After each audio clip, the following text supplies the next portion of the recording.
নতুন বছর রানা স্মরণে রানা মার্বেলের বার্ষিক অনুষ্ঠান উদযাপন হলো ফুরফুরা শরীফ 31 নম্বর রোড রানা মার্বেলে। এলাকায় বিশ্বস্ত প্রতিষ্ঠান রানা মার্বেল এখন নতুন রূপে বছরের সেরা উপহার ধামাকা অফার নিয়ে আলোড়ন সৃষ্টি করেছে রানা মার্বেল। উপহারের তালিকায় ছড়াছড়ি পরিণতি হয়েছে রানা মার্বেলের অনুষ্ঠানটি। উপস্থাপনায় প্রশংসিত এলাকাবাসী, এলাকার গণ্যমান্য ব্যক্তিবর্গের উপস্থিতিতে অনুষ্ঠানটি আরও উজ্জ্বল হয়ে ওঠে। বিস্তারিত কভারেজ দেখুন আমাদের চ্যানেলের পর্দায়। আপনি কি বোঝেননি আমাদের হৃদয়ের ব্যথা? আপনি যদি এলেন কেন তবে এলেন আমাদের এই জীবনে? এলেন যদি তবে কেন চলে গেলেন আমাদের ছেড়ে অনেক দূরে? ভেবেছিল মন বসিয়ে তোমাকে খুঁজিব জীবন ভরে, কি এমন হলো জানি না তো, হয় চলে গেলে বহু দূরে দূরে বহু দূরে। কিন্তু আমার বিশ্বাস রানা বাবুর যা কাজ, তার যে অ্যাক্টিভিটি, তিনি বহু দূরে চলে গেলেও তিনি আমাদের সকলের মনের মণিকোঠায় অন্তরের অন্তরস্থলে ছিলেন, আছেন, থাকবেন। এটা তো মানুষের কাজ। আমি নিশ্চিতভাবে কয়েক কথা বলবো, তার আগে বলে এই মঞ্চ আলোকিত করে আছেন যে মানুষটা সঞ্চালনা করছেন, উনি অনেক আমার সম্বন্ধে বেশি বেশি বলেছেন, অতটা আমি নই।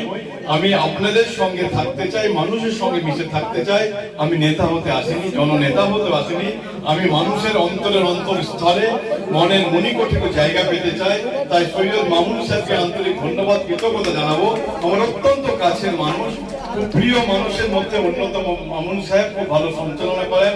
হুগলি জেলার একটা বড় জায়গা নিয়ে উনি আছেন, কাজ করছেন আমি জানি, এবং হুগলির বাইরেও সঞ্চালনার জন্য ওনার ডাক করে আমি জানি, খবর পাই। বিভিন্ন জেলা থেকে ওনাকে ডাকেন। আমি খুব খুশি যে মামুন বাবু এইভাবে এগিয়ে চলেছেন, তার শ্রীবৃদ্ধি হোক। আমি সবসময় রাব্বুল আলামিনের কাছে দোয়া চাইবো। এই মঞ্চ আলোকিত করে আছেন আমার অত্যন্ত গুণী মানুষ, আমার পীর সাহেব সাজ্জাদ হোসেন সাহেব টিচার, উনি আছেন।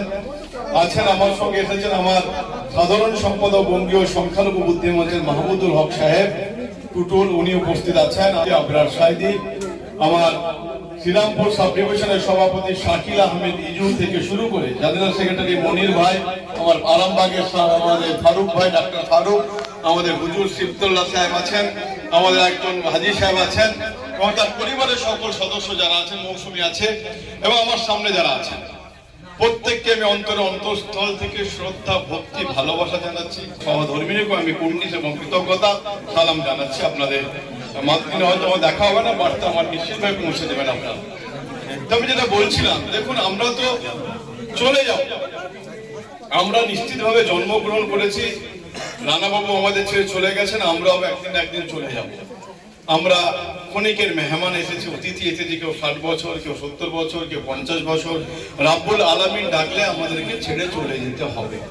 কিন্তু আমাদের কাজকর্ম যদি ভালো করে করে যায়, আমরা যদি মানুষের জন্য একটু পাশে দাঁড়াই, মানুষের যদি আমি পাশে থেকে তার একটু অক্সিজেন দিই, তাকে বোঝাই তোমার পাশে কেউ ছিল না, আমি আছি, এটাই তো মানুষের, এটাও তো সাথে জারিয়া বলে আমি মনে করি।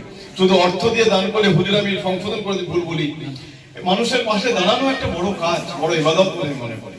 যার কেউ নেই, নিপীড়িত, শোষিত, অবহেলিত, নিষ্পেষিত, মানুষের পাশে দাঁড়ানোটা আমাদের বড় কাজ। রানা বাবু সেই কাজটাই দীর্ঘদিন ভাবে করে এসেছেন। আল্লাহ যত করেছেন, আল্লাহ তাকে বাড়িয়েছেন। আমি জানি ভালো মানুষদের আল্লাহ পাক তাড়াতাড়ি তুলে নেন, নিয়ে নেন, তিনি কেড়ে নেন। তাই রানা বাবুর উদ্দেশ্যে আমি বলবো, আপনি যেখানেই থাকেন ইনশাআল্লাহ আমার বিশ্বাস আপনি ভালো আছেন, খুব সুন্দর আপনি আছেন, ভালো থাকুন আপনি। এবং আপনার অসমাপ্ত কাজগুলো রহমান ভাইরা আছেন, তার পরিবার আছেন, নিশ্চিতভাবে তিনারা করে যাবেন। এবং তিনি ভালো কাজ করেছেন বলে এত মানুষ আজকে সমাগম হয়েছে। এটা ভালোবাসে এসেছেন সবাই, আপনার রানাবাবুকে ভালোবাসেন বলে আপনারা এখানে এসে উপস্থিত হয়েছেন। এই ভালোবাসাটাকে পাথেয় করে তার স্মৃতির উদ্দেশ্যে আমি মনে করি যে তার খোরাক হচ্ছে এখন কোরআন শরীফ। আমরা কোরআন শরীফ খতম করে যদি তাকে আমরা বক্সে দিই, সেটা তার জন্য কাজে লাগবে। আমরা তার কবরকে যদি জিয়ারত করি, আমরা গিয়ে যেটা তার কাজে, সেটাই তার খোরাক। তার ভালো কথা যদি আমরা শুনেছিলাম, মৌলানা বলছিলেন যে ভালো মানুষের কাজগুলি যদি আমরা ভালো তার প্রশংসা করি না, ফেরেশতাকে তার কাছে পৌঁছে দেয়। কি তো সাজ্জাদ ভাই, তাই তো? পৌঁছে দেয়। তো স্বাভাবিকভাবে ভালো কাজ করলে তার অনেক বড় একটা জায়গা থাকে। রাব্বুল আলামিন আজকে আমরা তার কথা বলছি, নিশ্চিতভাবে তিনি আল্লাহ পাক খুশি হচ্ছেন যে খারাপ কাজ করতেন, আমরা খারাপ কথা বলতাম, খারাপ চর্চা করতাম, বাজে কথা বলতাম। তাই মানুষের আমি বিশ্বাস করি আল্লাহ পাক রাব্বুল আলামিন বিভিন্ন ভাবে মানুষকে পরীক্ষা করেন। কাউকে অর্থ দিয়ে পরীক্ষা করেন, কাউকে ক্ষমতা দিয়ে পরীক্ষা করেন, কাউকে বিভিন্ন দিক দিয়ে পরীক্ষা করেন সে কি কাজে নিজেকে নিয়োজিত করবে। তা আমি মনে করি ভাই, মানুষকে যদি ভালো কাজে সৎ স্বর্গে যদি আমরা তার সঙ্গে থাকতে পারি, তার প্রশংসা করতে পারি, ভালো কাজে নিজেকে নিয়োজিত করতে পারি, তার মনে হয় আমার বড় কাজ আমি করতে পারলাম বলেই মনে করি। তখন আমি এই 37 বছর জার্নিতে তিনি যা যা জিনিস করে গেছেন, যা রেখে গেছেন, 4 বছর নয়, 40 বছর নয়, যতদিন বাংলা থাকবে, ভারতবর্ষ থাকবে, কিয়ামত না আসবে, ততদিন নিশ্চিত ভাবে আমি মনে করি রানাবাবু আমাদের সঙ্গে ছিলেন, আছেন, থাকবেন ইনশাআল্লাহ। এটা আমার বিশ্বাস তার কর্ম পদ্ধতির মধ্য দিয়ে। তাই সকলে ভালো থাকবেন, সুস্থ থাকবেন।